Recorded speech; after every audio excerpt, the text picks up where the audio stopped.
Anda kembali di Dua Arah. Kami bertanya pada netizen atau pengguna internet, apa yang harus dilakukan negara terkait terorisme? Ini dia beberapa di antara jawaban netizen. Kita akan lihat. Yang pertama,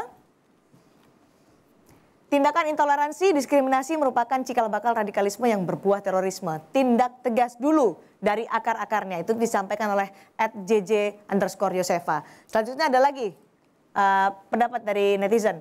RUU terorisme harus tegas, pendidikan agama juga sangat penting untuk menghindarkan doktrin-doktrin radikal yang mengarah pada kebencian. Mas Al, ini masyarakat membutuhkan sangat cepat makan. Ya, sebenarnya Indonesia dengan pijakan Undang-Undang 15 2003 pun sudah bisa bekerja untuk mengatasi terorisme. Tapi polisi mengatakan bahwa mereka membutuhkan payung hukum yang lebih jelas untuk bisa mendukung tindakan preventif itu. Betul, memang ada kelemahan-kelemahan yang mau diperkuat. Namun demikian langkah-langkah itu pun juga bisa dilakukan. Sebenarnya dalam misalkan kasus yang dimaksud preventif, misalkan ada pelatihan oleh kelompok teroris di sebuah gunung dengan menggunakan senjata, apakah itu bisa ditangkap atau tidak? Menurut saya sudah terjadi dalam kasus pelatihan organisasi teroris di Aceh kan ditangkap sebelum melakukan serangan, dia sudah ditangkap dulu karena melakukan pelatihan. Artinya memang ada kelemahan, tapi juga bisa digunakan Undang-Undang 15 2003 itu sehingga dengan basis undang-undang yang sudah ada, polisi dan penegak hukum bisa melakukan kerja menangani terorisme.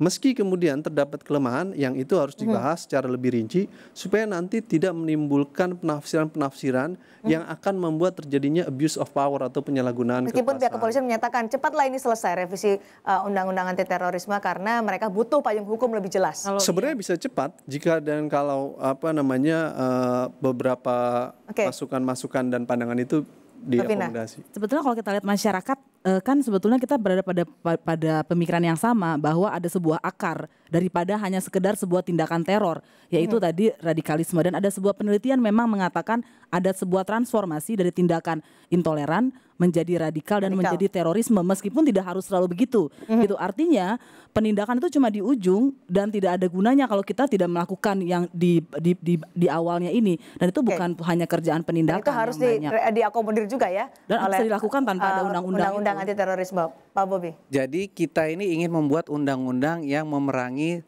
terorisme, bukan hanya terorisnya saja. Oleh karenanya, waktu undang-undang ini dimasukkan kepada kita, fungsi koordinasi dengan kementerian-kementerian itu tidak dimasukkan.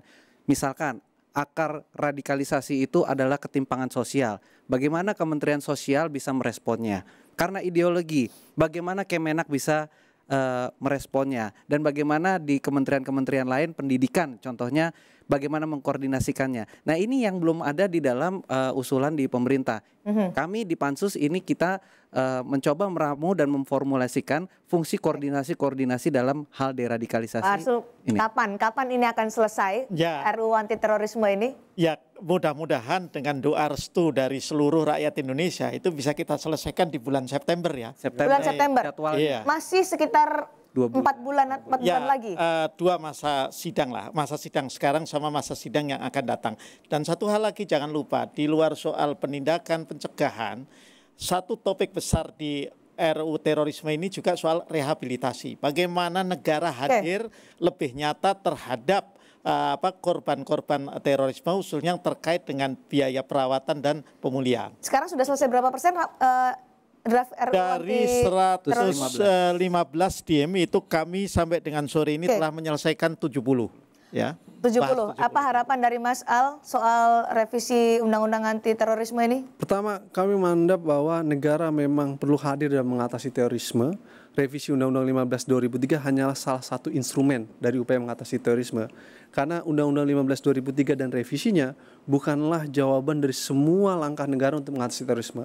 Tanpa dukungan masyarakat, maksudnya bukan jawaban dengan Undang-Undang 15 2003 direvisi seolah-olah terorisme akan selesai di Indonesia. Itu hampir tidak mungkin. Revisi Undang-Undang 2003 hanya salah satu dari upaya mengatasi terorisme. Banyak hal yang harus dilakukan, misalkan pemerintah dan DPR harus membuat undang-undang tentang kontrol peredaran senjata api dan bahan peledak. Lalu pemerintah harus meratifikasi 12 konvensi tentang terorisme. Lalu kemudian masyarakat perlu dilibatkan untuk mengatasi terorisme. Karena mengatasi terorisme hanya mengandalkan peran negara itu sulit, perlu peran masyarakat. Mbak Vina, harapan Anda? Iya, harapan saya selain yang disebutkan oleh Aal tadi, sebetulnya ada beberapa hal yang sudah ada instrumennya tapi tidak dilakukan. Misalnya ada undang-undang soal transaksi keuangan, soal aliran keuangan.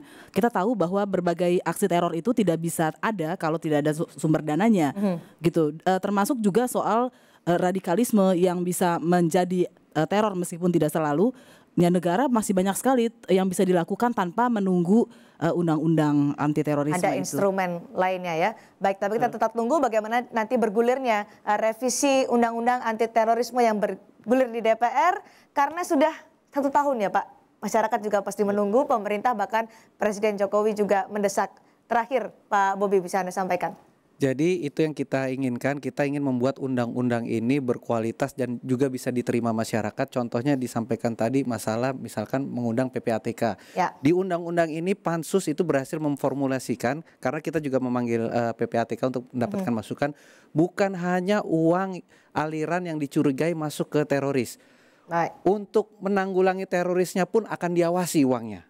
Sehingga jangan ada lagi misalkan istilahnya itu salah tangkap atau salah penggunaan dana untuk penanggulangan teroris. Jadi malah 2 arah menjadi lebih komplit. Pak Arsul, soal harapan masyarakat yang ingin segera aksi teror ini bisa dihapuskan di Indonesia. Ya, seperti yang disampaikan oleh Mas Al tadi, bahwa undang-undang ini kan hanya salah satu sarana. Ya, di luar soal sarana, soal basis itu ada banyak kerja-kerja nyata yang harus dilakukan. Dan saya sepakat bahwa ini hanya bisa diminimalisir, dikurangi kalau peran serta masyarakat ini yang kita tingkatkan. Oke, kita tunggu bagaimana hasil nyatanya dari DPR dan juga pemerintah serta masyarakat untuk terlibat menanggulangi aksi terorisme. Terima kasih Pak Arsul, Pak Bobi, Mas Al Araf dan juga Mbak Asfinawati. Sampai di sini saya tutup 2 arah malam hari ini. Sampai jumpa.